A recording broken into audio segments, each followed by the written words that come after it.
Assalamualaikum warahmatullahi wabarakatuh. La ilaha illallah. Para hadirin yang dirahmati oleh Allah, alhamdulillah hari ini kita bisa belajar kepada Ustadz Yahya Maulani bagaimana kita bisa mengenal iman Islam. Kebanyakan dari kita yang mungkin sejak lahir beragama Islam mungkin tidak paham, bahkan tidak mengerti bagaimana sulitnya mencari hidayah Islam. Bahkan kadang-kadang kita tidak sadar mengkotori hidayah Islam yang telah kita miliki sejak lahir. Kebanyakan orang Islam itu mereka berislam karena warisan orang tua. Ketika orang tuanya Islam, maka dia pun berislam.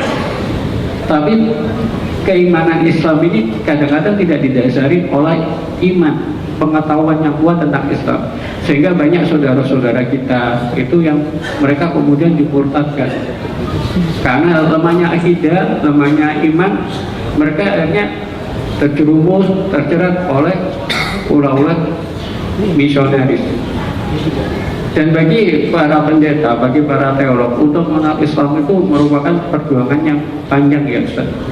Insya Allah, bahkan ketika mereka masuk Islam seperti Ustadz Yahya Maulani, saya sering membaca literatur Ustadz, perjalanan dakwah Ustadz itu dianggap sebagai orang yang gila. Masuk Islam kok dianggap orang yang gila. Karena apa? Karena beliau menjadi tidak percaya terhadap doktrin iman Kristen yang dipelajari. Ustadz Yahya Maulani selalu mengatakan bahwa doktrin iman ketuhanan Yesus itu sebenarnya ada sebuah doktrin yang dipaksakan secara logika. Mustahil seorang manusia dijadikan Tuhan. Kebetulan mungkin saya dengan Ustaz mempelajari teologi yang berbeda Ustaz. Saya kebetulan dari gereja Yesus Kristus dari orang suci zaman akhir atau Kristen Mormon, didirikan abad 18 oleh Joseph Smith Jr. warga Yahudi. Itu pusatnya di Utah, Amerika Serikat. Berbeda dengan doktrin iman Katolik dan Protestan pada umumnya. Jika di iman Mormon itu Yesus seorang Rasul. Injil Yohanes pasal 17 ayat 3 dikatakan, inilah hidup yang kekal karena mereka telah mengenal Engkau satu-satunya Allah yang benar dan telah mengenal Yesus Kristus yang telah Engkau utus. Satu-satunya Allah yang benar berartinya tiada Tuhan selain Allah, selain Allah. Dan Yesus Kristus yang telah mengutus, Yesus adalah Rasulullah. Ini kalimat syahadat dalam Alkitab. Kebanyakan pendeta teolog mengetahui itu. Tapi karena doktrinasi iman itu baik dari kalangan Katolik, Protestan maupun kami membela mati-matian logika Yesus sebagai Tuhan itu tadi. Nah, Ustadz Yahya Maulani mendobrak doktrinasi itu, mempelajari Taurat, Injil, Al-Quran, dan alhamdulillah beliau mendapat hidayah Islam dan sampai sekarang beliau istiqomah dalam dakwah. Pada waktu kali ini kita berkesempatan untuk membedah buku beliau Kebenaran Islam menurut mantan pendeta. Sesuatu yang unik. Mungkin kita akan disajikan pemahaman yang seseorang yang dulunya mungkin sangat memusuhi Islam ya Ustaz ya, paling memusuhi, hari-hari menghina Islam, menghina Rasul, menghina Quran. Tapi kemudian beliau mempelajari Islam, mempelajari di filsafat agama maniora atau kita belajar tentang kristologi ya Ustaz, tentang Islamologi. Di situ tujuan utama kami ini para mantan misionaris, mantan pendeta itu dididik hari-hari untuk mengetahui keburukan dari Quran. Kita anggap bahwa Quran itu adalah kitab setan. Bahkan saya di tahun 2002 pernah membakar Al-Quran karena saking bencinya terhadap kitab itu. Tapi alhamdulillah semakin kami berusaha untuk membuktikan ketidakbenaran ajaran Quran, justru kita semakin dikagumkan oleh kebenaran Al-Quran. Bahkan sampai saat ini ayat-ayat Quran itu bisa didukung oleh teori ilmu pengetahuan. Inilah yang subhanallah. Tanpa berpanjang kata, kita kasih waktu bagi Ustaz Yahya Maulani untuk menyampaikan materi beliau. Silakan Ustaz.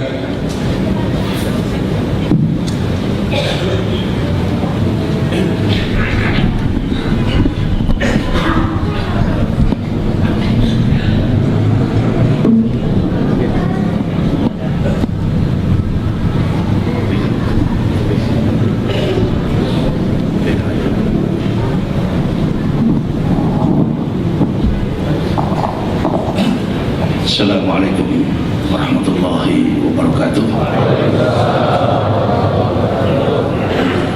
Alhamdulillahillazi arsadal ukulah ila tauhid wa hadaha wa awdaha adillata wahdaniyati wa jallah wa abtala bi marakhilil haq subhanal batin. Asyhadu an la ilaha illallah khul malikul haqqul mubin wa asyhadu anna Muhammadan abduhu wa rasuluhu ushadiqul wadil amin. Allahumma fasalli wa sallim ala sayyidina wa maulana Muhammadin wa ala alihi wa sahbihi wa sallim, amma ba'd. Ibu, bapak, saudara-saudaraku rahimakumullah, pada momen yang sangat berharga dan insya Allah diberkahi Allah ini adalah waktu yang bukan kebetulan dalam setiap pertemuan umat Nabi Sallallahu Alaihi Wasallam, apalagi telah melibatkan begitu banyak jamaah yang hadir. Ini bukanlah perkara yang kebetulan. Apa alasannya? Karena pada hari ini juga ada pelaksanaan perayaan hari besar Kristen yang dinamakan kenaikan Yesus Kristus. Siapa yang naik? Apakah Yesus Kristus atau Isa Al-Masih? Kita sebagai mayoritas penduduk Muslim di Indonesia, bahkan dikenal dunia sebagai penduduk terbesar mayoritas Muslim di dunia, harus protes sama pemerintah. Jangan mengatakan kenaikan Isa Al-Masih atau kematian Isa Al-Masih atau penyaliban Isa Al-Masih, karena Isa Al-Masih tidak pernah mati. Isa Al-Masih diangkat oleh Allah. Jadi tidak boleh rangkaian dogmatika, indoktrinasi yang tidak rasional mendorong manusia merasionalkan sesuatu yang tidak rasional. Dalam hukum logika, jangan memaksakan sesuatu yang rasional menjadi tidak rasional. Demikian sebaliknya. Berarti kita ini diperhadapkan dengan pertarungan logika. Hati-hati. Manusia itu disebut sebagai makhluk mulia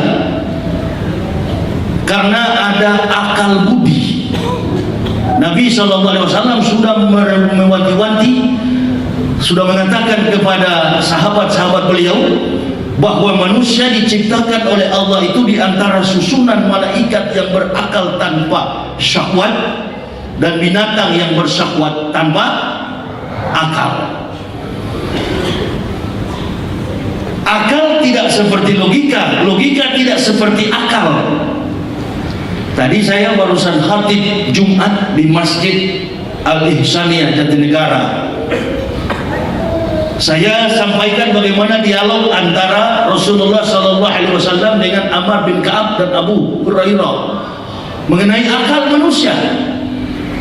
Jadi manusia profesor sekalipun dalam bidang akademik, kalau dirinya sudah kehilangan akal, ini yang bahaya. Makanya banyak orang terlihat cerdas kritis dalam hukum-hukum sekularitas, tetapi dia tidak kritis dalam pandangan hukum agama.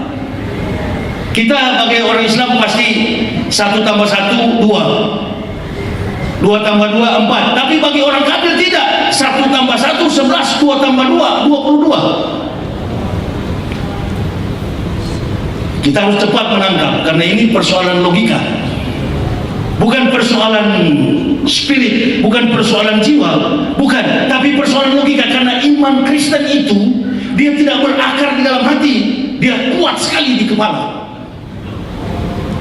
Bapak saya kasih gambaran begini. Saya orang Manado, saya bilang sama ayah saya waktu saya Islamkan beliau, karena ayah saya ini orang yang arogan. Kenapa saya sebut arogan? Karena beliau mantan militer, berpangkat letnan kolonel, pensiunan. Dia yang merekayasa, dia yang membuat cerita supaya saya itu dicari dan dibunuh waktu masuk Islam. Pokoknya cari Yahya itu habisi, bikin malu keluarga di Manado. Karena dalam nasab silsilah keturunan orang Manado, kalau sudah masuk Islam, jangan coba-coba mengaku sebagai keluarga. Pokoknya harga mati Yesus Kristus itu adalah Tuhan. Bagi orang Manado, merantau keliling dunia silakan, tapi jangan coba-coba tinggalkan gereja. Itu orang Manado. Tidak mudah kami orang Manado bisa menembus yang namanya gerbang hidayah kalau bukan karena kecakapan intelektual. Mana ada orang bodoh bisa masuk Islam. Kita bertarung malam ini, hadirkan para pendeta. Saya bilang, untuk apa kita berdebat dengan pendeta? Percuma. Saya kalau berdebat, cari yang kaliber. Saya akan tanya, hanya satu pertanyaan, yes or no. Apakah Tuhan pernah mati? Jangan banyak dalil, karena orang Kristen ini lidahnya bercabang seperti ular, pembohong. Wallazina kafaru wa kasabu bi ayatina ulaika ashabun nar khalidina fiha wa bisal masir. Pendusta dan tempatnya adalah neraka. Saya dilatih berdusta berpuluh-puluh tahun, 16 tahun pendeta, dan mempendetakan ribuan pendeta, bukan pendeta biasa. Bagaimana kira-kira beban psikologis, beban mental, beban kehidupan pribadi dan rumah tangga? Tidak mudah, tidak mudah untuk kami melalui sampai 10 tahun ini. Bagaikan menyeberang di tengah ombak yang begitu besar, badai yang tidak pernah kunjung habis. Saya bilang sama ayah saya tanya juga kepada semua pendeta-pendeta di dunia ini, silakan, yes or no, ya atau tidak, Tuhan pernah mati atau tidak. Bapak saya tanya, Bapak mau percaya Islam atau tidak? Saya justru tanya kamu, Yahya, mengapa kamu masuk Islam? Nah, sekarang saya tanya, argumen saya adalah pertanyaan. Setiap kali ditanya, saya selalu berbalik pada argumen pertanyaan. Dan saya tanya, apakah Tuhan pernah mati? Ayah saya menjawab, gila kamu Yahya, Tuhan itu tidak pernah mati. Berarti yang menjawab bukan logika ayah saya, jiwa ayah saya yang pernah ditiupkan, alastu bi rabbikum qalu bala sahidna. Berarti memang benar bahwa di dalam kandungan manusia ini sudah Islam, jiwanya tetap suci, pikirannya yang kacau. Coba perhatikan tuh orang gila kalau dia makan sampah di luar sana. Orang gila makan sampah, bukan tubuhnya yang luka, bukan jantungnya yang opname, bukan jantung, bukan hatinya, bukan hepanya, bukan kemaluannya yang rusak, tidak. Kabel di kepala putus satu. Ini kan bedah buku, bukan dakwah ya. Supaya memang betul bahwa saya bawa ijazah doktor saya, ada ijazah doktor saya bawa dengan indeks prestasi kumulatif 3,81, summa cum laude. Tapi kan kita di Islam beda dengan orang kafir. Kalau dari Muslim masuk Kristen, Masya Allah, dijoblok Yusuf Roni, pembohong kelas berat. Tentang Yusuf Roni, mengaku yuri musabakah tilawatil Quran, mengaku ketua sekjen Islam sedunia. Ternyata Yusuf Roni pengakuannya berakhir dengan 8 tahun penjara, dianggap subspesi, pelanggaran hukum karena mengada-ada. Masya Allah, memang kalau orang yang murtad itu banyak berbohong, tapi mudah-mudahan saya dengan Sutiono insya Allah tidak berbohong. Amin. Tidak berani saya. Ngapain, apa untungnya kalau hanya materi yang kita cari? Saya beda dengan beliau. Dalam sistematika gereja ada congregation, ada presbyterial synodal. Congregation ini adalah gereja dari nenek moyangnya sampai cucu cicitnya bisa jadi pendeta biar buta huruf. Tapi kalau gereja presbyterial synodal yang pusatnya di ekspor Jerman, itu tidak sembarang, dia harus kuliah sekolah tinggi teologi 5 tahun, kemudian mencapai jenjang vikariat 2 tahun, dan barulah dia ditahbiskan dengan menggunakan bahasa Ibrani Yang hanya satu pendeta insya Allah di dunia ini, di Indonesia yang tahu. Sebenarnya 3, tapi 2 sudah mati sekarang di neraka, tinggal saya masih hidup. Saya mau tanya, pendeta mana? Apa metodologi orang memberkati pendeta? Bahasanya apa? Adonai yismurka mikolra yesemur et nafseta mikolra. Adonai yismurka ka ufo eka me'ata we'at olamim. Apa itu artinya dalam bahasa Indonesia? Ini pendeta goblok semua. Apa artinya itu? Adonai yismurka mikolra yesemur et nafseta mikolra. Ya Tuhan, Adonai adalah Tuhan, El atau Pantoy atau Elohim itu adalah Allah. Makanya Yahudi tidak, tadi Mormon, gereja Mormon itu adalah gereja yang mengakui perjanjian lama, Old Testament. Betul?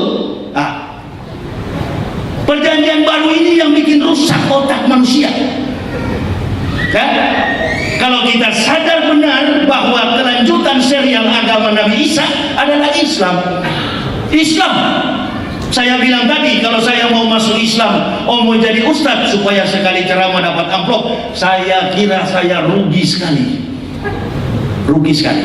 Saya sudah mewisudahkan ribuan pendeta dan ini dokumen saya. Silakan orang Kristen fitnah di internet, tapi saya punya fakta. Saya tidak bawa lari uang dari sana. Yang saya bawa lari adalah dokumen-dokumen pribadi, karena saya tahu persis pasti akan difitnah di kemudian hari. Hanya ini yang saya bawa lari, merantau ke Jakarta bersama istri dan 3 orang anak, tanpa pernah meminta imbalan dari siapapun, membangun kehidupan keluarga Islami. Kemungkinan besar kalau saya masuk Islam cuma sendiri, barangkali langkah kaki saya ini sudah di Eropa, bukan di Indonesia. Tapi bagaimana saya baru mau belajar Al-Quran 1 ayat, anak sudah berteriak, Pak, makan. Pak, bagaimana sekolah kami? Ku anfusakum wa ahlikum naro. Anak ustadz harus berwibawa, anak ustadz harus jadi pejabat negara, harus bisa mengembangkan dakwah dengan status sebagai seorang yang punya predikat. Nah, jadi saya bilang sama ayah saya, kalau Tuhan tidak mati, dia bersumpah, gila kamu yang masa Tuhan mati. Saya tanya, Bapak percaya Yesus Tuhan? Sampai hari ini Yesus adalah Tuhan saya. Sekarang saya mau tanya, Yesus pernah mati nggak? Nah, ini sekat mati. Kalau orang main catur, main catur pakai metodenya Anatoly Karpov, itu sudah ketahuan mati langka.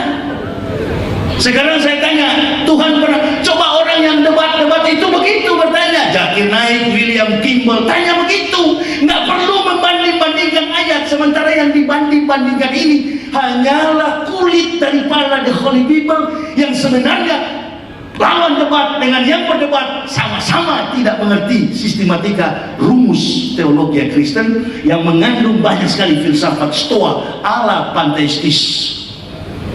Ini kan bahasa-bahasa yang memang sulit sekali untuk diterima. Nanti dia mau bilang apa lagi ya bilang-bilang ini. Ini kan beda buku.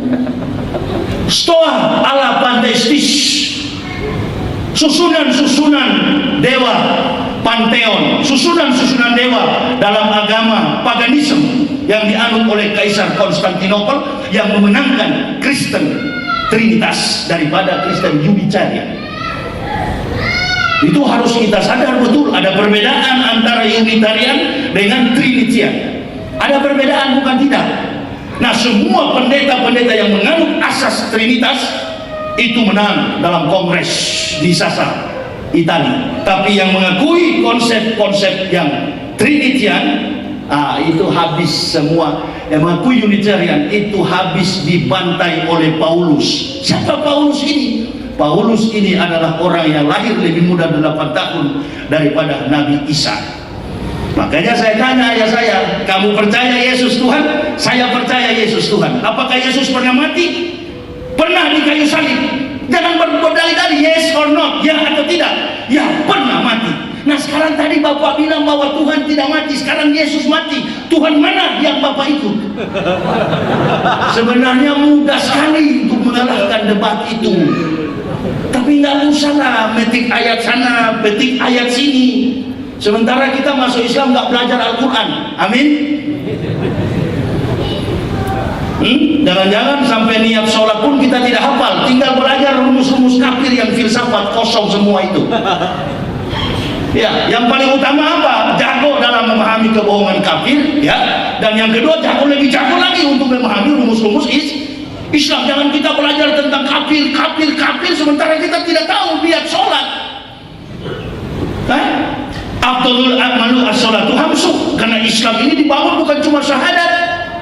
Yang pertama syahadat, yang kedua sholat, yang ketiga sedekah, yang keempat adalah berpuasa wasaimina fi syahri Ramadan, dan yang kelima himayatan lil haji wasadaqah wa'dah allazi jahadda filai haqqa jihadihi wa bajjala juhda. Naik haji sebagai jihad yang paling tinggi. Karena itu harus dilakukan. Nah, lalu kita belajar kafir, tentang ilmu kafir, tentang saya menulis tentang buku Islam meruntuhkan iman sang pendeta, surga bagi Islam, neraka bagi Kristen. Kenapa? Karena kemampuan saya untuk menghambat mereka dalam sistem pemurtadan. Bukan main dia merajalela. Ini sekarang kan ada kumpul di gereja itu karena kenaikan apa itu? Yesus Kristus. Jangan bilang Al-Masih. Karena Isa dengan Yesus tidak sama, Bible dengan Injil tidak sama. Injil adalah kitab suci umat Islam. Nanti sebentar kita memasuki bulan Ramadan. Mudah-mudahan kita disambut baik oleh tamu agung. Amin. Artinya masih ada umur panjang. Ramadan pertama itu diturunkan suhuf Ibrahim. Karena setiap kebenaran kitab para nabi, surat dan kitab para nabi Nabiullah diturunkan semuanya pada bulan Ramadan. Ramadan pertama diturunkan lembaran suhuf Ibrahim. Kemudian 700 tahun kemudian diturunkan Taurat Musa alaihissalam. Setelah Musa alaihissalam 500 tahun kemudian diturunkan kitab namanya Zabur, King of David, King of Solomon, ya, nyanyian puji-pujian Daud dan Sulaiman. Kenapa? Karena Zabur ini adalah kitab yang banyak memuji Allah. Itu disebut dalam bahasa Ibrani-nya Mezmor Elihadban, Mezmor, atau dalam kitab Kristen sekarang Mazmur Daud. Nah, itu yang kita sebut Zabur. Nah, itu setelah Taurat 500 tahun Zabur, dan setelah Zabur 1200 tahun kemudian diturunkanlah kitab yang namanya Injil. Malam ke-18 Injil, malam ke-12 adalah Zabur, dan malam ke-27 Syahrul Ramadana lazi unsila fihil Quran hudal linnasi wa bainatin minal huda wal furqan. Diturunkan yang namanya kitab paripurna, kitab penyempurna, Al-Quran Nur Karim. Itu yang kita pakai sekarang. Berarti Al-Quran itu syarat dengan kebenaran semua kitab para Nabiullah, termasuk di dalamnya Taurat, Zabur, Injil, dan semua nabi-nabi sebelum mereka. Jadi tidak akan ada. Tadi saya tanya di Masjid Jatinegara, ada berapa jumlah nabi di dalam Islam? 25. Masya Allah. Saya bilang ini berarti nggak pernah ikut mengaji sama kiai-kiai. Nabi di dalam Islam bukan 25. 25 wajib diketahui. Nabi di dalam Islam adalah 124.000 nabi. Sekali lagi, jumlah nabi dalam Islam adalah 124.000 nabi. Sedangkan 25 nabi ini kepala dinas. Saya tidak bisa gambarkan DKI karena itu yang pimpin kafir, Ahok. Ya, tidak boleh pilih Ahok ini orang-orang Islam. Itu di Metro TV tadi malam saya lihat ada perempuan muda, pokoknya saya fight memenangkan Ahok. Betul tadi yang dikatakan Sudiono. Kadang-kadang kita jual Islam. Masya Allah.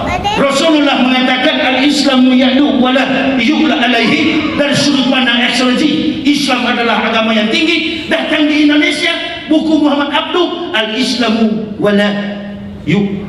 Tapi al-Islamu mahjubun bil muslimin, dirusak oleh orang Islam sendiri. Ahok sudah berhasil memecah belah orang Islam. Ahok sudah berhasil memecah belah orang Islam. Ini perempuan muda, dia bilang pokoknya saya fight untuk Ahok. Betul, memang pejabat-pejabat muslim yang dulu tidak amanah. Betul, tidak salah itu. Kita sudah tahu semua. Tetapi ingat dalam surah Al-Maidah itu tidak boleh la tatakisu kafir. Tidak bisa mengangkat orang kafir menjadi pemimpin. Nah, ini kesalahan besar. Mereka tidak tahu. Coba tolong cari kandidat Islam siapa yang melawan Ahok, suruh ketemu saya. Saya insya Allah saya menangkan di DKI. Saya menangkan insya Allah. Bikin tablik akbar besar-besaran, pembicaranya saya, karena kebetulan saya juga orator. Insya Allah saya bisa menangkan di Kalimantan Barat, di Kalimantan Utara. Hampir kalah Udin Hiyangkio sama Ilianto Ramli, hampir kalah dengan Martin Bella, orang Dayak Kristen. Saya diancam dengan parang dan tombak oleh orang Dayak. Saya bilang apa? Wa ma kana li nafsin an tamuta illa biidznillah kitab mu'ajjalah. Kematian itu adalah illa biidznillah kitab mu'ajjalah, sesuai dengan izin Allah sebagaimana waktu yang telah ditetapkan. Silakan, nggak usah pakai pengawal. Saya keliling Indonesia kemana-mana, nggak pernah ada pengawal. Orang Kristen ancam di Poso, ancam di Palu, ancam di Manado, mobil saya dibakar. Saya nggak mati-mati sampai hari ini. Kenapa kita memenangkan Islam, memenangkan kandidat harus pakai kelompok? Nggak perlu. Ini Indonesia aman, nggak perlu pakai kelompok. Satu saja yang maju tapi gaungnya sampai keliling dunia, itu lebih manfaat daripada banyak-banyak orang nggak ada manfaat. Nanti ujung-ujungnya dipolitisir. Kalau saya memang bukan karena politik, bukan, karena merasa terganggu dengan keadaan Islam yang begini modelnya. Pemimpin yang tidak pernah ucapkan insya Allah, Jokowi. Pemimpin yang tidak pernah mengucapkan bismillah, Jokowi. Mana pernah Pak Jokowi dalam planning kerjanya selalu mengatakan insya Allah kita akan bangun kereta cepat dari Bandung sampai ke Perancis. Salah, Bandung sampai ke mana? Oh, Jakarta. Bandung sampai Jakarta. Nggak pernah pakai kata insya Allah. Dari pertama mencalonkan diri jadi presiden, komentator TV tanya, bagaimana Pak Jokowi kalau jadi presiden, langkah Bapak? Gampang, pokoknya gampang lah, gampang, yang penting ada niat. Nggak pernah bilang insya Allah. Dolar tambah naik, bahan bakar seperti ingus naik turun. Oh iya, ini fakta, karena lemahnya kita berteologi, lemahnya dakwah kita. Yang ada cuma ketawa-ketawa di dalam masjid. Ustadz, orang-orang yang belum layak disebut ustadz sudah diangkat di televisi. Yang mengupas Al-Quran dengan translate-nya, terjemahnya, sudah dipanggil Kiai Nurkolis. Sampai itu Cak Nur, tunggu nanti di bulan Ramadan. Dia baca terjemahnya, dia kiranya Al-Qurannya gampang seperti itu. Enggak, Al-Quran bukan hermeneutik. Al-Quran adalah apokalipsis. Al-Quran adalah wahyu. Enggak boleh sembarang tafsir kecuali dengan dasar pemikiran para ulama. Innal ulama warasatul anbiya. Ulama itu pewaris Nabi. Saya pun belajar kepada ulama-ulama, buku-buku para ulama-ulama. Doktor di kafir waktu masuk Islam SD saya. Nah, kenapa? Begitu masuk Islam, agak panjang sedikit Pak Yahya. Panjang lagi. Tambah lagi. Harokatnya 5 kali Pak Yahya. Wah, capek betul, baru yang didik ini tamat SMP, Masya Allah. Ustaznya tamat SMP, saya doktor dari kafir. Sudah angkat tangan sajalah kalau kafir dengar malam ini. Menyerah sajalah kalian, goblok. Itu salah satu contoh, karena bahasa Al-Quran itu bukan sekedar orang yang jago bahasa Arab, TKI dari Arab belum tentu bisa baca Al-Quran. Makhluknya itu yang berat. Tidak sembarang Al-Quran itu bukan seperti pronunciation percakapan dalam bahasa Inggris, grammar bahasa Inggris, tidak seperti itu. Imam yang giginya ompong saja baca ayat kalau salah memang salah artinya, kan begitu. Ini yang saya bangga. Jadi saya kembali ke Islam, bukan pindah agama. Kami sekeluarga kembali kepada fitrah, bukan pindah agama. Saya istri dan 3 orang anak. Saya, keluarga saya di Manado, bahkan kakak perempuan saya di Manado, ketua mualaf Sulawesi Utara, namanya Heti Waloni. Ya, saudara-saudara saya, sejak saya masuk Islam, keluarga orang tua saya masuk Islam, dia tanya sama saya, kalau saya masuk Islam kira-kira bagaimana ya? Apakah saya perlu disunat? Sedangkan saya masih muda disunat, apalagi ente sudah keriput begitu. Sakit nggak waktu dipotong? Enggak, saya bilang biasa aja. Padahal saya juga takut dulu waktu disunat. Bukan takut, malu malu karena sudah besar gitu ya. Disunat baru bisa sholat.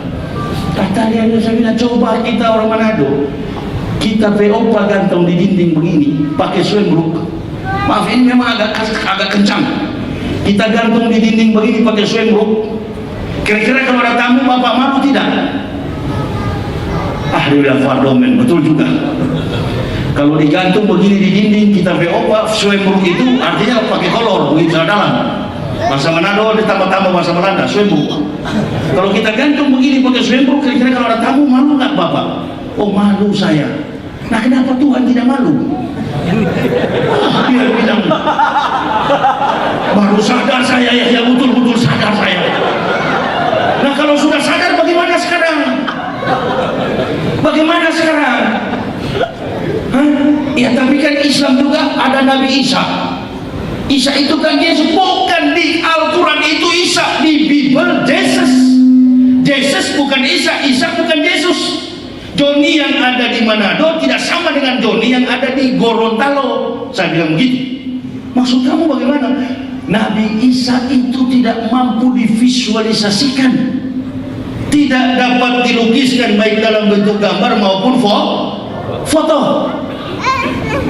Ada pendeta bilang, oh kami memang tidak mengimani gambar itu. Betul, kamu tidak mengimani, tapi buktinya banyak di rumah-rumah orang Kristen. Silsilah dalam konteks teori, Holy Bible, New Testament, Old Testament, perjanjian lama dan perjanjian baru, perpaduan antara dua perjanjian ini, semua kitab yang ada di perjanjian baru kontras dengan perjanjian lama. Jangankan perjanjian baru dan perjanjian lama, di dalam perjanjian baru sendiri antara Tuhan Kristen dengan Rasul Kristen saling bertentangan.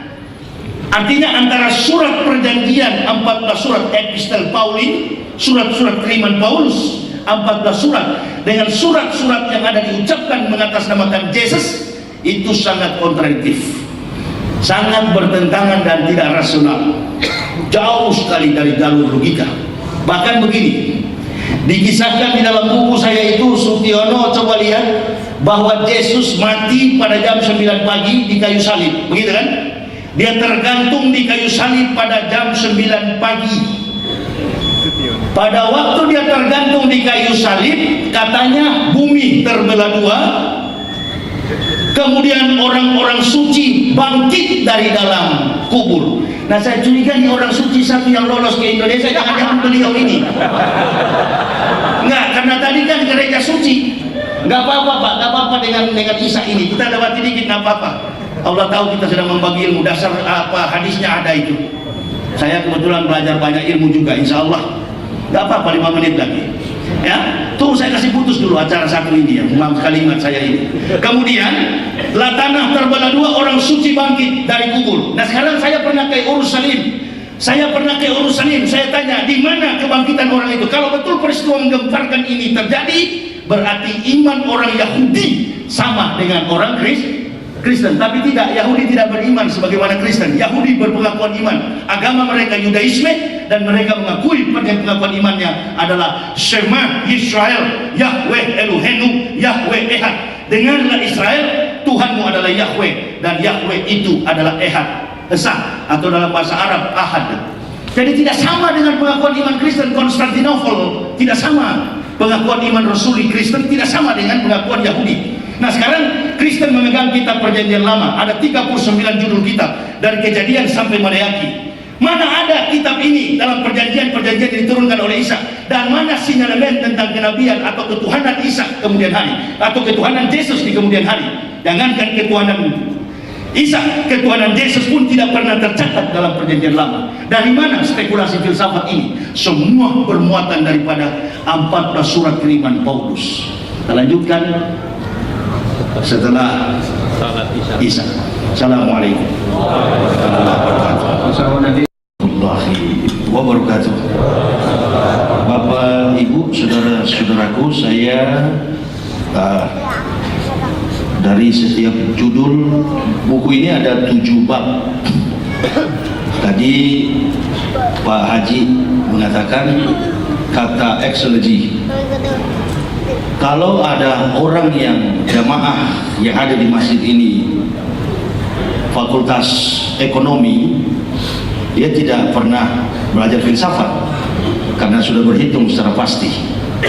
Tapi kalau dia fakultas sekuler lainnya, maka dia harus belajar filsafat. Eksologi ini adalah tatanan nilai untuk membenarkan perilaku manusia secara etika, logika, estetika. Mengukur sebuah kebenaran agama itu harus menggunakan 3 falsafah itu. Etika adalah kitab suci, etika adalah perilaku atau kita disebut dengan akhlak, dan logika adalah logika. Semua orang beragama adalah kitab suci, logika. Dan kemudian estetika adalah aturan-aturan di dalam kita melaksanakan pelaksanaan ibadah kita. Nah, apa yang dikatakan oleh Rasulullah SAW, al-Islamu ya'lu wa la yu'la alaihi, agama Islam itu agama yang tinggi. Yes, benar. Karena dari sudut pandang etika, orang Islam itu etikanya sangat terpelihara. Bahkan kalau kita belajar Islam secara mendalam, saya pernah ikuti pelajaran tasawuf dan juga tentang najis, mukopapa, mugolado, dan mutawasito. Itu najis besar, najis kecil, najis sedang, najis besar. Karena saya orang dari kafir yang masuk Islam, maka tidak mungkin saya menyia-nyiakan hidayah yang Allah berikan. Tidak ada orang masuk Islam lalu dia tidak bisa mengenal persis teorinya, maka lumpuh dalam melaksanakan praktik. Karena Islam ini bukan teori, Islam adalah praktik. Ente profesor mufassirin, ahli tafsir, keliling Saudi Arabia dan ujung ke ujung dunia, tapi sholat 5 waktu bolong. Dengan orang yang tuli buta huruf, tapi dia 5 waktu rajin di Bintaro Raya 9. Kira-kira mana yang masuk surga duluan? Dua-dua tetap masuk surga, tapi yang benjol-benjol yang profesor ini saya kira. Nah, jadi Islam is practical. Islam itu praktik, bukan teori. Saya sangat sadar kalau orang dari kafir masuk Islam, waduh, subhanallah, kecurigaan muslim yang dari turunan itu luar biasa. Curiganya macam-macam. Wah, ini sholat, ini gua. Silakan. Kebetulan juga yang paling bahaya itu yang menilai mu'alaf itu adalah orang Islam yang memang pemalas. Ada haji di Bandung bilang begini, Pak Yahya masuk Islam, Bapak nggak tahu bahwa Islam itu susah, berat perintahnya. Wah, saya bilang, Bapak membuka kedok Bapak sendiri. Berarti memang kau haji mabuk. Saya memang sama dia Ruci Tompul, saya kalau bicara lebih keras lagi. Ya, kau haji mabuk bukan mabrur. Siapa bilang Islam itu berat? Tidak berat bagi orang yang tahu teori. Di Kristen lebih susah. Kita sholat cuma 5 menit, Masya Allah. Tergantung daripada inaman a'malu niat tidak mungkin terdorong kecuali ada ilmu.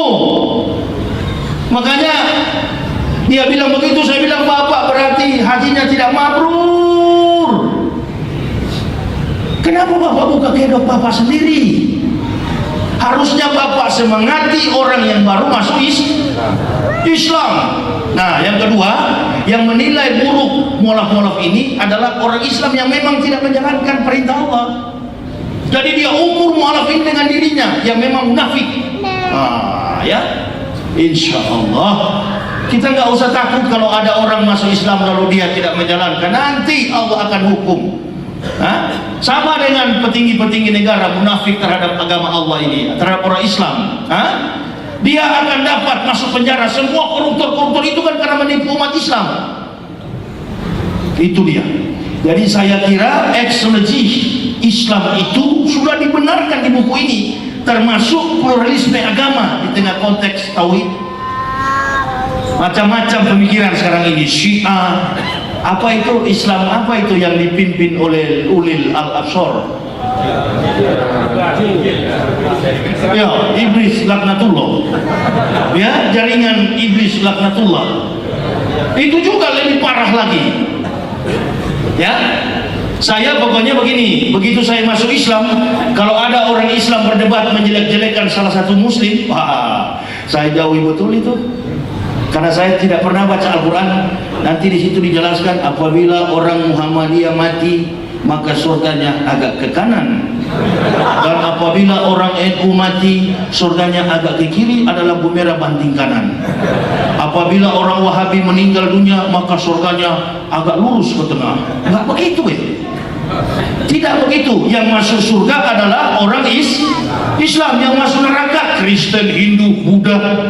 Kalau begini ya, mungkin bahasa mualaf lain lembut, beda dengan saya. Begini. Bukan saya tidak bisa menggunakan bahasa yang santun, secara ironis, sindiran halus. Boleh juga. Jago saya menggunakan bahasa itu. Tapi yang kita lawan ini adalah orang-orang pintar yang pura-pura tidak tahu. Dan kalau menjadi ustadz, saya kira sama dengan menjadi pendeta. Kalau pendeta kan biar sudah bohong, dengarlah firman Tuhan. Padahal bukan firman Tuhan, ini palsu bohong begini. Firman Tuhan dari mana? Tanya tuh pendeta-pendeta ini yang bolong-bolong ini dari mana ayatnya? Ayat-ayat ini siapa yang buat? Nggak ada, apalagi pendeta di Papua sana. Kalau dikasih belajar, saya waktu dosen mengajar, tidur. Orang Papua tidur, sementara mengajar dia makan pinang. Bagaimana dia mengerti? Tidak, omong kosong. Mason Fashion Fellowship, maaf. Dia ke sana bukan menginjil, tetapi dia mengincar di mana ada titik-titik harta kekayaan emas. Jadi bohong semua itu penginjilan itu. Kitab suci Kristen juga bukan Injil. Kitab suci Kristen itu adalah spekulasi filsafat Paulus. Makanya kalau mau melawan kitab argumen Kristen, kita harus tajam dalam pemahaman filsafat. Semua doktrin Kristen itu berbau filsafat. Saya kasih contoh yang dikatakan Stiono tadi, bahwa Yesus dalam Matius 23:9 pernah mengatakan, jangan seorang pun di dunia ini kamu panggil Bapa. Ada dalam buku ini lengkap. Jangan seorang pun di dunia ini kamu panggil Bapa. Hanya satu Bapamu, yaitu Dia yang di surga. Menurut Kristen Tuhan itu di surga. Menurut Islam Tuhan itu ada di ars, di tempat yang maha tinggi, al-ali. Nah, kalau kita bertanya kepada orang Kristen, bahwa di situ dalam makna teologi Kristen, Bapa itu artinya Tuhan. Tadi beliau sudah mengatakan bahwa Yesus adalah Allah, Allah adalah Yesus, dan Yesus adalah Ruh, begitu kan? Bapa, Anak, dan Roh Kudus. Tapi iklannya sudah dihapus sejak saya masuk Islam, karena saya bilang kayak iklan sampo 3 in 1. 3 di dalam satu di dalam 3. Nah, saya pengalaman pendeta 16 tahun, saya sering kuburkan orang mati, orang Kristen mati. Tanah kembali kepada tanah, debu kembali kepada debu. Sesungguhnya Yesus adalah kebangkitan dan hidup. Betul. Tanah kembali pada tanah, debu kembali kepada debu, tubuh pulang kepada tanah. Lalu ruhnya kemana? Nah, ruh ini pulang kemana? Sampai gundul tuh dosen-dosen di seminari filsafat Pineleng Manado, sampai di dunia ini. Kalau tanya begitu, ruh pulang kemana? Ruh pulang kemana? Tanjung Priuk. Pulang ke Tanjung Priok. Ruh itu pulang kemana? Harusnya seperti orang Islam. Inna lillahi wa inna ilaihi rajiun. Segala yang diciptakan Allah akan pulang kepada Allah. Nah, saya kira pandangan dasar-dasar teologi Islam juga, semua agama ada teologinya, theos and logos. Semua agama punya dasar-dasar teologi. Kenapa? Karena setiap agama punya kitab suci. Theos adalah Tuhan, logos itu adalah perkataan Tuhan atau firman. Nah, harus dibuktikan secara eksologi. Nah, kemudian secara etika, orang datang ke masjid tidak boleh masuk masjid tanpa wudhu bersih. Tapi kalau di Kristen, biar pendeta tidak mandi junub, bisa khotbah. Hadas besar, biar tidak mandi hadas besar, tidak mandi junub, bisa khotbah. Bisa khotbah hari Minggu. Bahkan sisa-sisa dari perjamuan suci itu, anggur kolesong, yang kadar alkoholnya 5% habis dibabat sama pendeta dan majelis gereja. Apalagi hari kenaikan Yesus begini, jemaat pulang, pendeta berdiam di belakang itu. Masih ada sisa. Sudah kita mabuk di sini.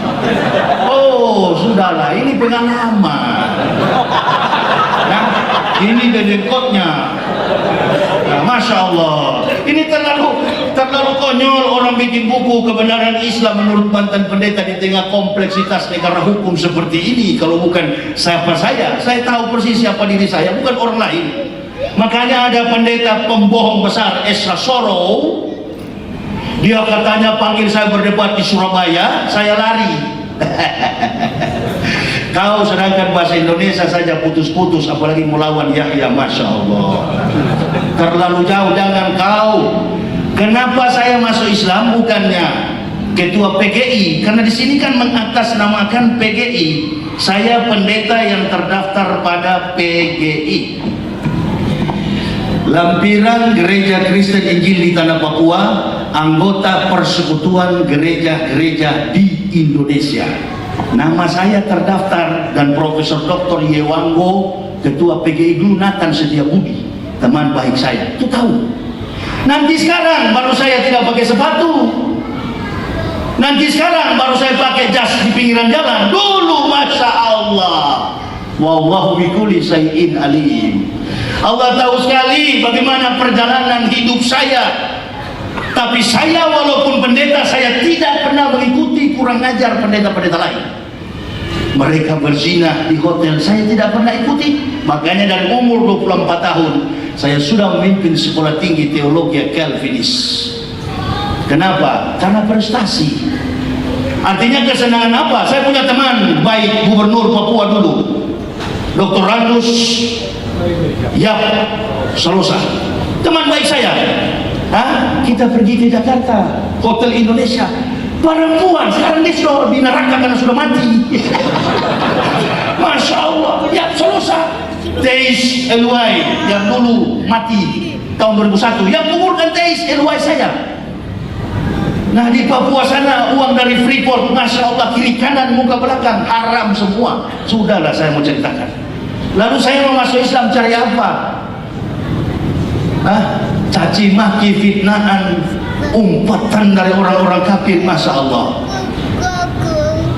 Bilang sama istri anak, bumi tempat kita bergantung lenyap, langit tempat kita bergantung runtuh, bumi tempat kita berpijak lenyap.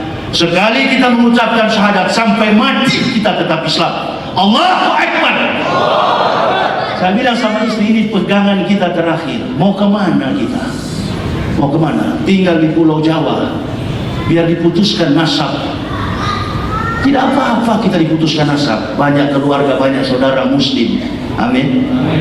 Bagi pula manusia satu kali lahir, satu kali mati. Tidak ada dua kali mati. Masya Allah, mulai dari 2006 di masjid-masjid, hari Senin, hari Jumat, tanggal 25 di Jatinegara, sudah dicatat oleh malaikat. Besok malam di KBM Kemayoran Maulud Nabi. Ada ini jadwal saya, Maulud Nabi. Subuh sebentar di Masjid Al-Ittihad, Cibubur Permai. Jadi setiap hari malaikat catat, Yahya ada di sini, ada tempat masjid. Keterangan, ceramah. Jamaah yang senang banyak. Masya Allah. Tapi kalau ustaz ceramah sama-sama muslim, salah begitu, salah begini, Allah Akbar. Keterangan, banyak yang kecewa. Malaikat bilang, so ente waktu ceramah bagaimana dulu? Banyak sekali yang kecewa, ditampar. Ini artinya berhenti itu menjatuh-jatuhkan, menjustice sesama muslim. Salah satu Sutiono yang menyuburkan pemurtadan dan pendangkalan akidah di Indonesia adalah sama-sama ustadz saling menjustis. Awas, ini kafir monitor terus. Sana dia sudah, salah satu sudah saling menjelekkan. Ini bilang begini, ini bilang begitu. Awas. Saya kan waktu pendeta, bagaimana supaya hancur Islam? Jangan kita yang bergerak, pakai orang Islam untuk menghancurkan Islam. Jadi Syiah, ISIS, waduh, saya nggak percaya kalau ISIS itu adalah hasil dakwah perjuangan Islam. Biar ada orang ISIS, saya tidak peduli. Saya tidak peduli, karena itu by the sign from Jews, itu adalah buatan Yahudi, teroris dunia itu. Masya Allah, saya tidak pernah takut. Saya diancam-ancam orang Kristen, pernah di Medan, kisaran habis ceramah dicungkil pintu hotel 4 lawan 1. Batang hidung saya pun patah. Nggak ada pernah salah pun. FPI bela, umat Islam bela, nggak. Masuk Islam sendiri, dakwah sendiri, biar saja mati sendiri. Nggak usah bawa-bawa saudara muslim, nggak usah, mati sendiri.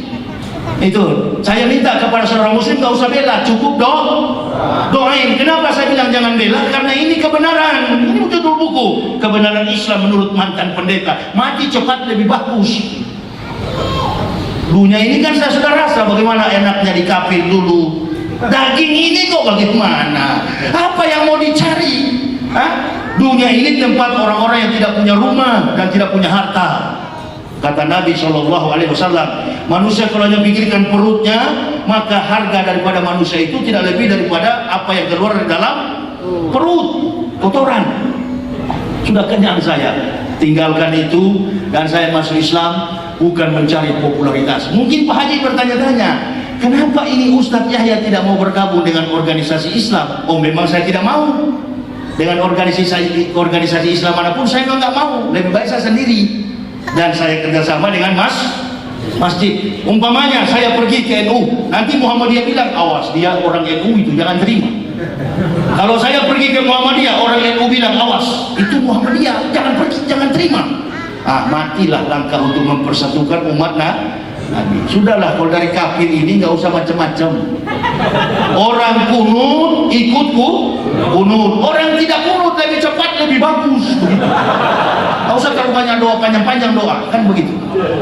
Nah, orang kunut alhamdulillah ikut, amin. Allahumma lilna bima hadai, amin. Wa afima bima afai, wa tawallana fiman tawallai, wa barik lana fima atai, amin. Ikut sama kiai dari belakang. Tidak kunut juga, masya Allah, lebih bagus, lebih cepat. Ada ceramah, oh ini salah, itu salah. Ini kafir dengar di luar, dia monitor terus radio Islam. Wah mantap, sudah mulai pecah di dalam.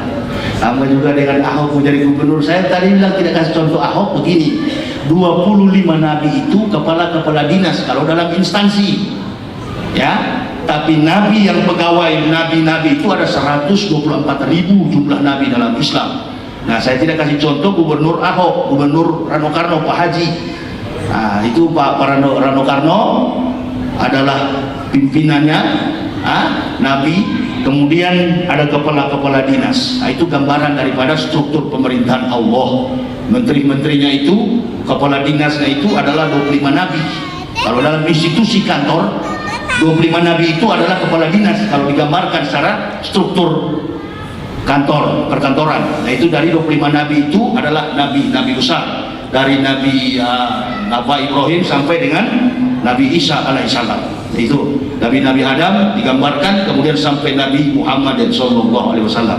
Dan yang mengatakan akan datang Nabi Muhammad adalah Nabi Isa, bukan Nabi yang lain, Nabi Isa alaihissalam. Nah, kalau kita mengakui Isa, sekarang kan tadi saya tidak pernah mengakui Isa, Yesus Isa, nggak pernah mengakui, karena saya tajam dalam memahami filsafat.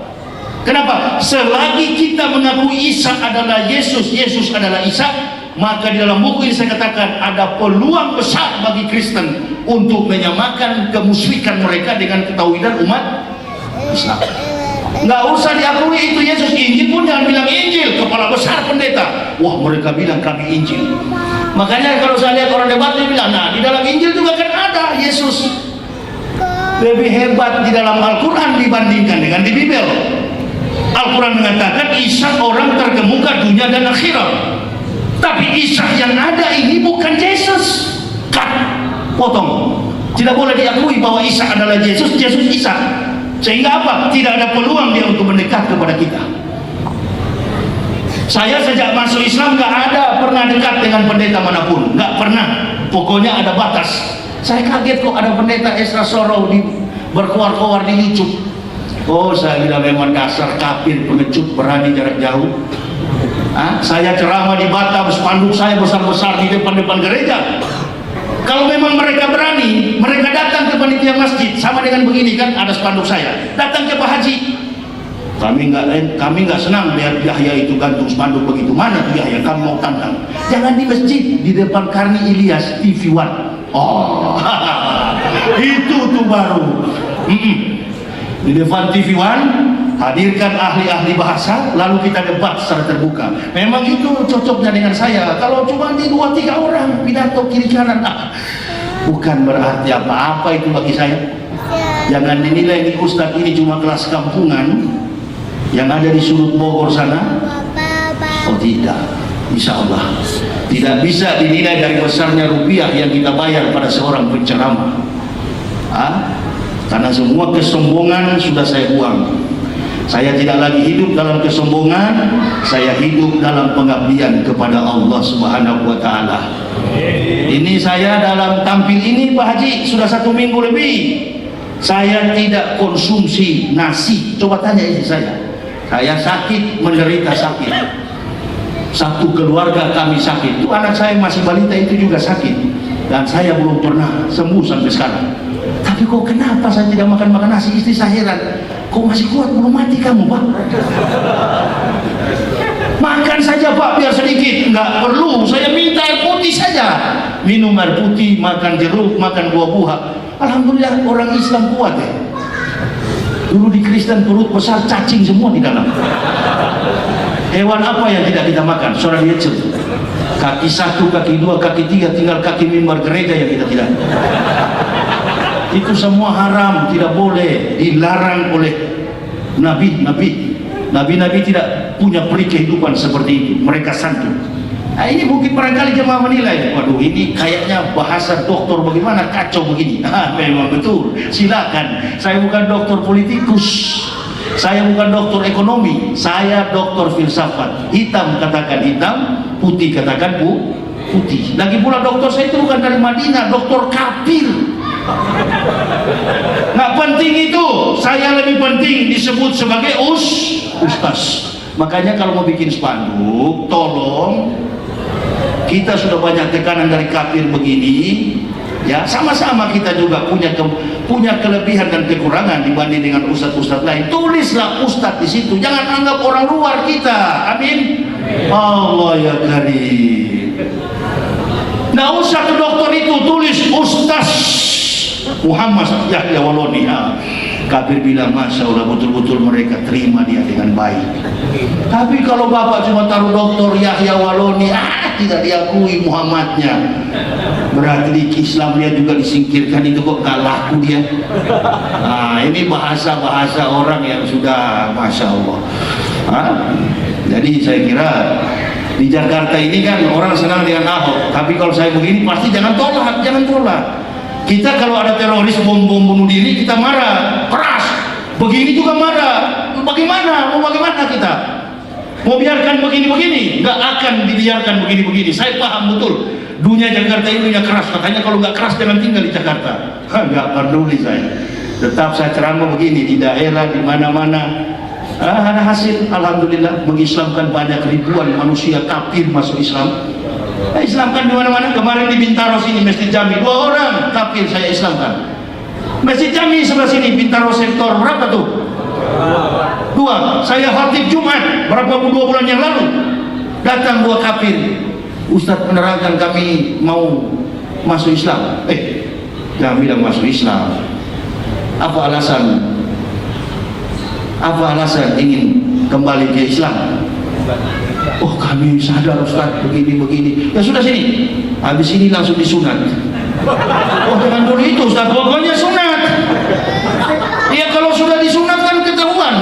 Betul-betul ikhlas. Keikhlasan seorang kafirun itu dibuktikan dengan sunat. Nggak ada cerita. Supaya kau bisa sholat. Sunat saya dulu beda dengan sunat yang sekarang. Saya dijepit dengan bambu waktu ditoli-toli sana. Jepit dengan bambu, diikat dengan karet, baru dihantam oleh Menteri Salim. Kebetulan Menteri Salim itu adalah orang Muhammadiyah yang memang musuh besar-besar. Waktu di Kristen, saya masih Kristen, masih pendeta, dia lewat, selamat pagi Pak Pendeta. Ya memang pagi, sama bilang malam. Begitu saya masuk Islam, beliau yang mau sunat. Masya Allah, habis diperkakas. Alhamdulillah, Masya Allah. itu etika Islam bagus sekali. Berjumpa di dalam masjid, mau jenderal kalau datang terlambat di belakang sana, tukang becak duluan, depan, itu etika. Sudah saya jelaskan dalam buku. Kemudian estetika, ya, masuk masjid tidak boleh pakai sepatu.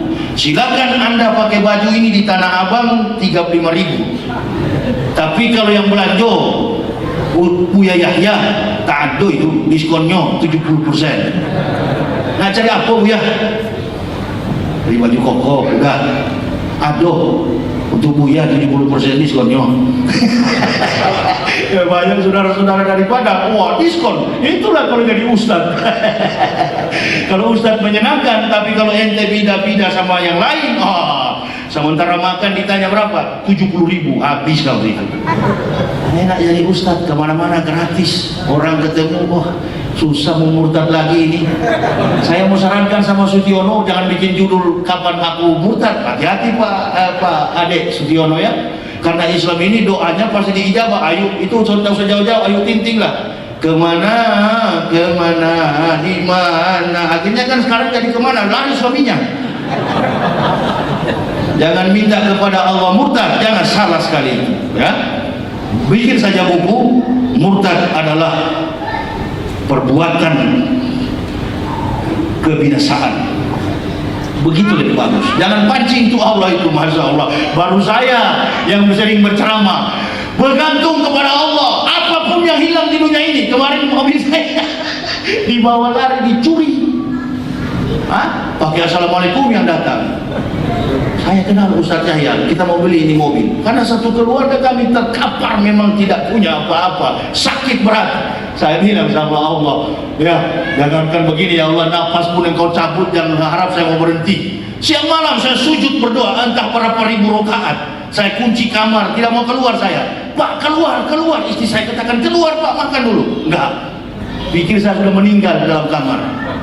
Istri saya tidak mau buka. Saya cuma hidup dengan satu ceret air selama kurang lebih 5 hari. Enggak mati-mati juga. Bukan putus asa, tapi saya mau lihat sejauh mana Allah akan menolong saya. Memang di Islam ini banyak sekali keajaiban yang kami terima. Pernah saya ini kan tukang ceramah keliling daerah. Siapa ustadz yang pernah ceramah sampai ke Malili, sampai ke perbatasan Poso, sampai ke Air Hitam, Kalimantan Barat? Siapa yang pernah ceramah sampai ke di Kepulauan Riau sana, sampai ke Midai? Kemarin kami suami istri baru pulang, ombak 7 meter. Saya ceramah sampai ke pedalaman. Tadi Pak Haji katakan saya membiayai kehidupan keluarga saya hanya dengan hasil buku. Enggak, saya bukan tidak mau bergabung dengan organisasi Islam, bukan. Biarkan saya berjuang sendiri. Amin. Yang penting nanti jamaah tinggal lihat buktinya. Oh betul-betul ada bukti. Beda dengan panggilan Ustadz. Siapa yang kemarin Pak Ustadz apa nih? Kalau beliau memang kompetensinya bikin pesantren pembinaan mualaf. Itu bagus. Sutiono bantu Ustadz Arifin Ilham. Biar mereka begitu. Kalau saya memang bulldozer. Saya bulldozer Pak. Insya Allah saya tukang habok di lapangan. Saya tukang bongkar di lapangan. Jadi nggak perlu saya bergabung dengan FPI atau dengan apapun, nggak perlu. Biar saya sendiri hantam di mana-mana, bikin kapit geger kepala. Gitu. Ya. Jadi ada buku saya ini memang ada donatur pun saya, masya Allah, dari awal sampai sekarang saya nggak ada donatur yang membantu. Ya, siapa tahu di sini ada yang bantu ya, alhamdulillah juga, insya Allah. Ya, saya tidak berharap, tapi kalau mau bantu ya mau boleh buat. Ya, ini buku saya cetak, saya jual. Nah, saya terbuka kepada ibu bapak saudara-saudaraku. Ini juga terakhir kali ini sejak saya kehilangan kendaraan di Cianjur sana, dibawa lari, untung alhamdulillah istri saya itu tidak jadi korban. Hampir ditembak itu Pak Haji. Istri saya itu tinggal menghindar dengan anak kecil. Jadi dompet, semua tas dibawa lari, sampai perhiasan yang ada di dalam mobil itu dibawa lari. Entah kemana sekarang. Lapor polisi Cianjur sampai sekarang lewat sudah, nggak tahu sudah kemana. Nah, mungkin kita dilatih untuk bersyukur. Silakan hilang, yang penting iman Islam tetap dijaga. Amin. Itu nanti Allah gantikan lebih banyak lagi. Saya telepon beliau, saya telepon Pak Haji. Pak Haji, saya lagi dalam keadaan musibah berat, sakit sekeluarga, dan kemudian saya tidak punya apa-apa lagi. Dibawa lari. Harta perhiasan kami itu dibobol. Saya bilang biar aja. Itu semua akan digantikan oleh Allah. 1 minggu lebih saya bertahan, berdiam di dalam kamar, dan sampai hari ini saya susah untuk makan. Itu tidak bisa, nasi itu tidak bisa masuk, hanya makan buah-buah dan minum air kuah, tidak bisa masuk sedikit aja keluar, masuk sedikit aja keluar. Diajarkan oleh Allah supaya tetap bersyukur kepadanya. Jadi saya datang ini memang dalam kondisi yang tidak sehat. Dari pagi saya sudah tidak sehat, tapi tetap saja saya paksakan untuk hadir. Kenapa? Karena ini momen yang sangat penting. Ibu bapak bayangkan saja, sedangkan dalam kondisi yang kurang fit begini kencang, apalagi kalau fit memang benar-benar fit. Sampai Yesus punya ruh di sebelah gereja itu angkat-angkat nanti. Memang itu Yesus itu jadi perdebatan sengit di mana-mana. Kasihan orang Kristen itu, capek-capek bawa Alkitab kemana-mana. Tadi lewat berapa orang di sini, orang kaya, masya Allah. Bu, rok pendek sampai sini bu.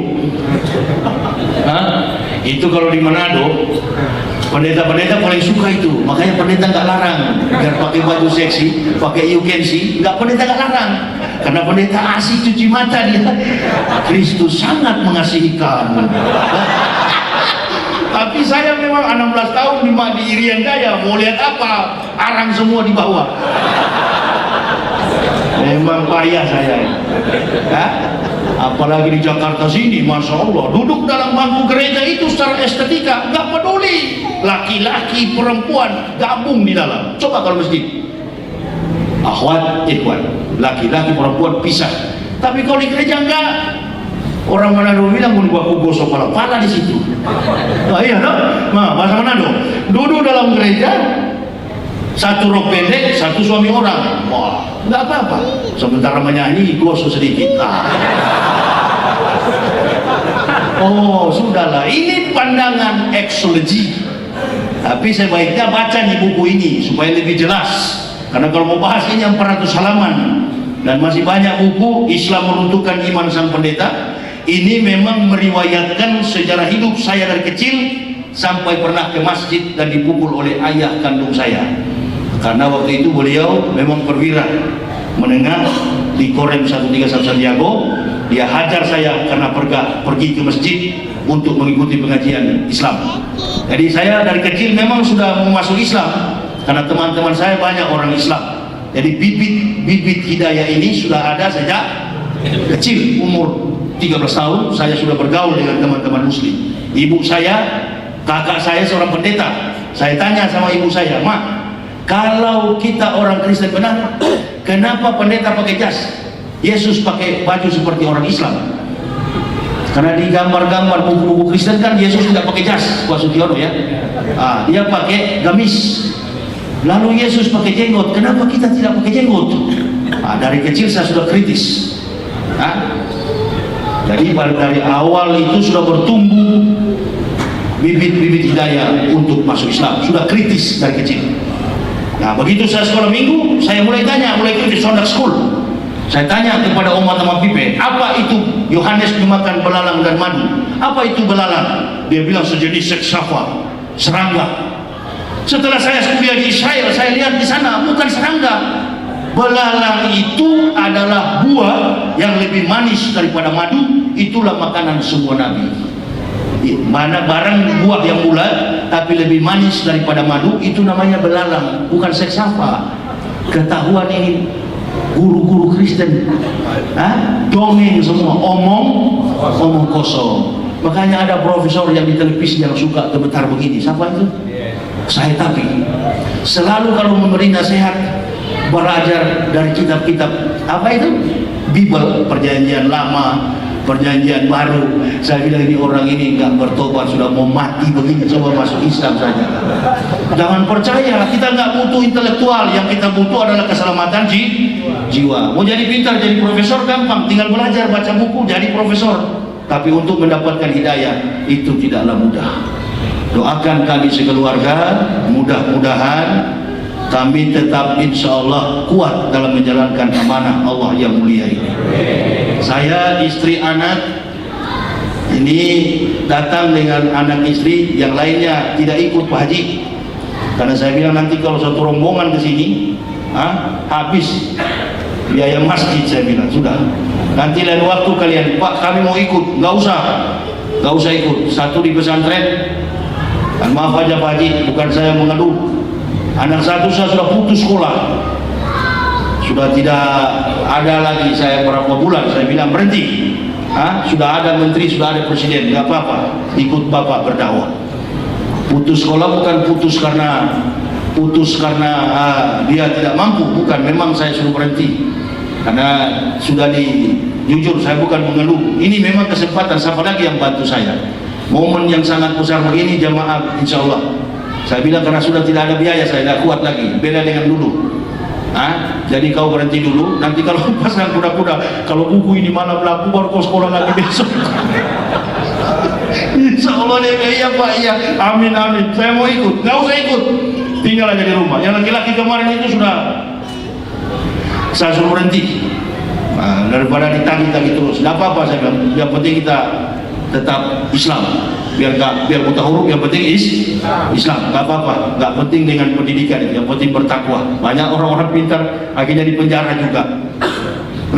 Yang penting kita bertakwa, berakhlakul karimah. Jadi saya kira saya datang hari ini, mohon maaf memang dalam kondisi yang kurang fit. Saya sudah bilang sama Pak Haji, saya kurang sehat Pak Haji.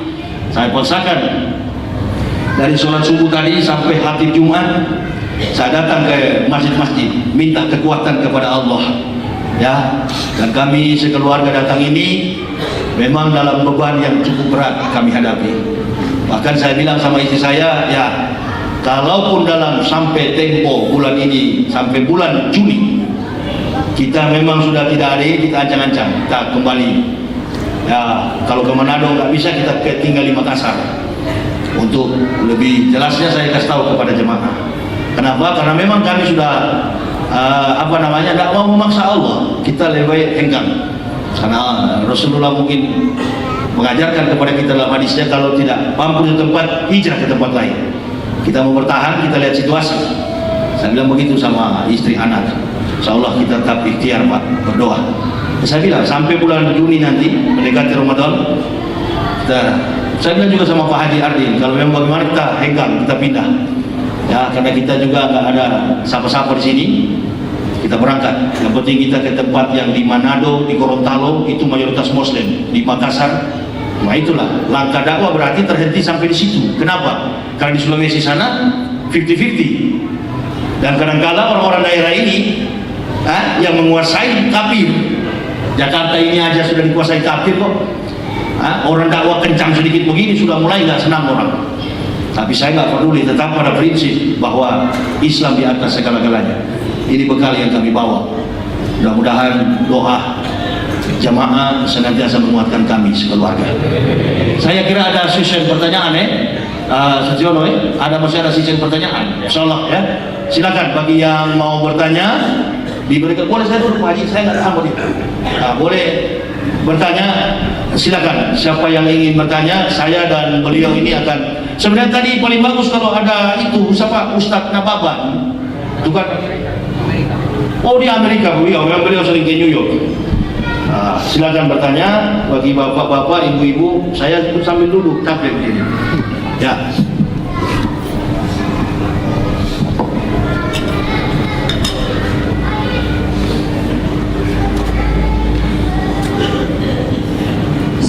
Bismillahirrahmanirrahim. Assalamualaikum warahmatullahi wabarakatuh. Waalaikumsalam warahmatullahi wabarakatuh.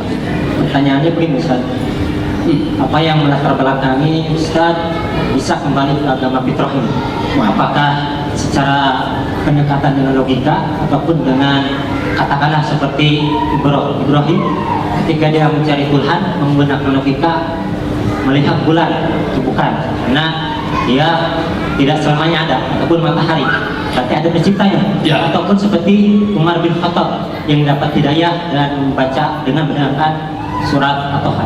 Ya, Makasih. bagus. Kalau buka di internet itu pengalaman saya, memang saya sempat berjumpa dengan penjual ikan dan saya 3 kali berdialog dengan beliau, itu saya kalah. Jadi lawan debat saya berdialog itu adalah penjual ikan.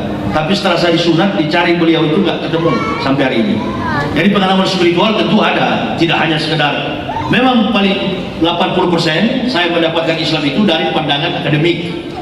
Karena saya seorang akademik, jadi tentu apalagi di abad 21 begini, kalau kita bilang masuk Islam karena mimpi, wah nanti besok lagi ada yang murtad dari masjid ngaku di gereja.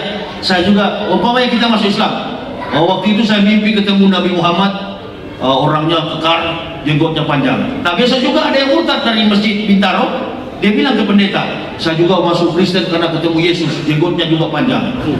Jadi bukan mimpi saya, 80% saya lebih memandang kepada excellency tadi. Dan yang kedua, kitab Kristen itu sudah banyak saya tahu. Memang itu kan buatan pendeta semua, tulisan tangan pendeta yang kosong-kosong, ayat-ayat yang tidak benar itu pendeta yang buat semua. Jadi bukan firman dari Allah, bukan. Nah, yang paling sangat mengejutkan itu ketika saya di dalam satu kebaktian Kristen pulang ke rumah, saya bermimpi subuhnya itu di dalam rumah saya itu ada kapal besar dan airnya jernih sebatas mata kaki saya. Saya cerita kepada pendeta Pearson, teman saya, pendeta, tadi malam saya bermimpi ada bahtera besar sekali di dalam rumah ini dan orang-orang di situ seperti orang-orang Islam. Wah, dia bilang mimpi bagus itu. Nah, lalu dia bilang apa lagi? Saya bilang di bahtera itu tertulis alif wal ya. Dia bilang berarti mimpi setan itu, karena sudah mau arah ke Islam, jadi sudah rubah lagi. Wah, ada asal kafir. Berarti tidak bagus itu. Dia tidak tahu bahwa selama dari Papua sana, saya sudah demen dengan Islam. Saya sudah tahu Islam ini dari Israel dari tahun 1998. Nah, ketika pulang 8 tahun itu diam-diam dalam kamar sering baca-baca Al-Quran. Jadi saya sudah baca hatam berapa kali itu Al-Quran itu, dari suratul Fatihah sampai Quran surah An-Nur. Itu sudah saya baca, surah An-Nas, sudah saya baca semua ayat-ayat itu secara translate tentunya. Terjemahnya saya baca dan saya membandingkan apakah sama dengan Bible yang selalu dirubah. Nah, ternyata tidak, Al-Quran itu tidak berubah setitik pun. Itu saya mulai yakin dengan Islam. Nah, satu ketika saya ajak istri saya tahun 99, yuk kita masuk Islam. Kalau masuk Islam nanti tinggal di mana, makan apa, sekolah di mana ini anak-anak, begitu. Wajarlah karena masih manusia biasa, masih takut. Begitu Allah memberikan hidayah, alhamdulillah. Kami sekeluarga di tahun 2006. Saya kan sempat ke Balikpapan, sempat ke Kalimantan, itu Pak Haji bukan tugas.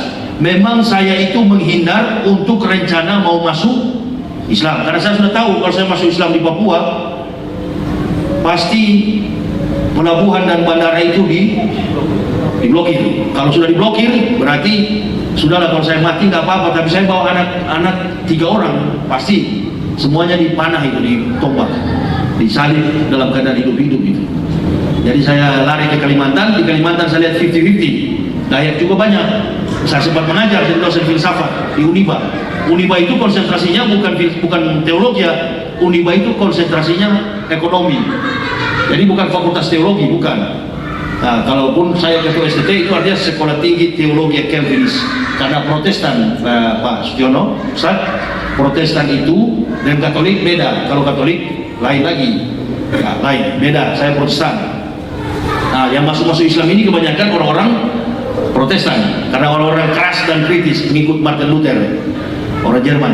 Nah, jadi kami ke Palu juga sama banyak Toli-Toli.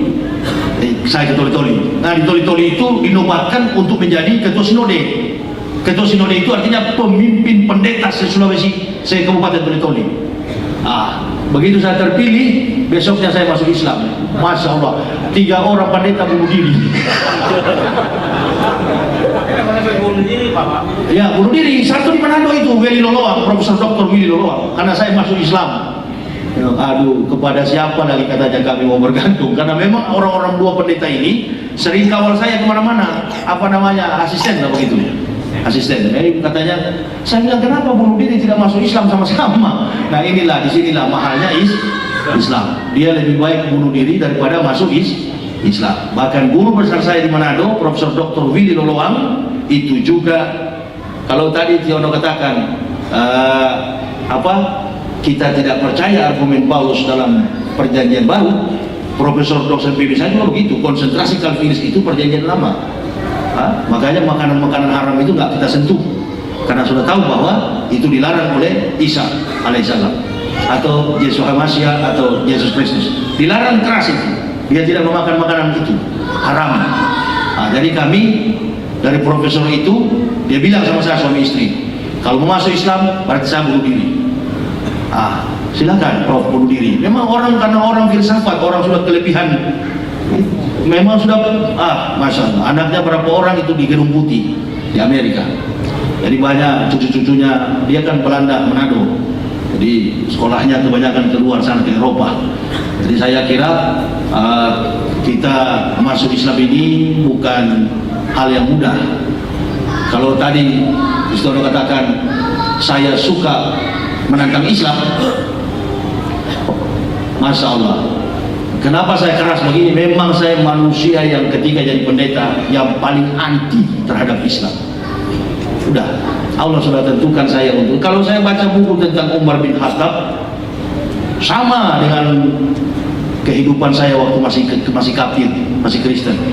Makanya saya masuk Islam ini bukannya apa? Saya bukan tidak mau bergabung dengan organisasi Islam manapun. Memang nggak mau. Jangan dipaksa. Biar saja saya berjuang. Karena saya juga kan bukan masuk Islam mau jadi ustaz, bukan. Saya masuk Islam untuk supaya selamat masuk surga. Cuma karena ada modal dari kafir memang jago bicara. Pendeta kan sekolah itu homiletika, ilmu berkata-kata. Karena dia sekolah, ilmu berkhotbah, jadi ada modal sedikit. Nah, tinggal ditambah yang putar balik, yang bohong-bohong lepas. Yang sekarang bicara adalah Al-Quran. Satu ayat kata Nabi sampaikan, bila itu manfaat, barokah bagi jamaah, sampaikan. Di situ jamaah sudah lantik ustaz, mau lari kemana lagi? Kalau jamaah sudah lantik sebagai ustaz, yang penting jangan guntur bumi, kan begitu. Itulah saya bilang tadi, lebih baik bajingan jadi kafir jadi ustaz daripada mantan ustaz. Mudah-mudahan keustazan saya ini insya Allah sampai hari kiamat, amin. Kalaupun Allah tentukan saya untuk lama di Jakarta sini, saya berdomisili di Jakarta, di Cibubur sana. Tapi kalau Allah tentukan di tempat lain, insya Allah saya juga ke tempat lain, tergantung pemilihan Allah di mana. Doa jamaah kira-kira yang paling menguatkan kami, karena insya Allah masih dibutuhkan oleh jamaah. Siapa lagi yang ingin bertanya? Tapi kalau pertanyaan Pak Haji, nanti tidak laku tuh buku itu. Sudahlah, to the point aja Pak Haji, saya sudah basah baju ini. Suruh beli aja tuh buku itu Pak Haji. Karena yang ditanya itu ada semua di buku itu ya Mas. Jadi begitu aja lah. Kita tidak usah banyak bertele-tele. Begitu. Jadi orang Islam A, B, B. Jangan diangkat jalan abu-abu. Saya kira gitu. Tujuannya kita pada buku, mudah-mudahan dapat membantu dakwah ke depan. Amin. Nah, saya sering berdakwah ke pedalaman. Jadi masih ada 4 buku ini yang belum tercetak karena memang saya kurang dananya, tidak ada dana. Bagi ibu bapak, saudara-saudaraku yang mungkin punya kelebihan dana, insya Allah saya malam ini memohon bantuan bagi bapak ibu saudara-saudaraku. Bukan lagi melalui Pak Haji, saya sendiri yang memohon bantuan. Kepada siapa lagi saya minta bantu? Kalau bukan kepada jamaah. Saya paling tidak pernah begini-begini. 10 tahun saya menjelajah berdakwah, nggak pernah saya begini-begini. Bahkan saya bilang, kalau ada mualaf yang minta-minta itu bukan mualaf, kualat. Tapi sekarang ini demi tegaknya dakwah, bukan untuk saya dan keluarga, demi tercetaknya buku-buku ini, karena memang banyak dibutuhkan jamaah. Di Batam kemarin saya ke Kalimantan nggak ada buku saya bawa. Ya, jadi saya minta kepada jemaah yang berkelebihan, kalau enggak jangan dipaksa. Yang punya kemampuan, kelebihan harta, insya Allah saya mohon bantuan untuk mencetak ke-4 judul buku ini. Saya kira itu yang bisa saya sampaikan. Nah, saya juga harus bergegas pulang karena masih kurang sehat kondisi saya. Mohon doa dari jamaah dan kita tutup pengajian ini ya Pak Haji. Kita bermunajat kepada Allah. Bismillahirrahmanirrahim. Alhamdulillahirabbil alamin. Hamdan syakirin, hamdan na'imin, hamdan yuwafi ni'amahu wa yukafi mazidah. Ya Rabbana lakal hamdu kama yanbaghi li jalali wajhika wa 'izzi min sultanik. Subhanaka la nusyran 'alaika anta kama asnait la nafsika wa lakal hamdu hatta tarda. Allahumma habib ilaina al-iman wa zanni fi qulubina wa kari ilaina al-kufra wal fusuq wal isyana waj'alna minar rasidin.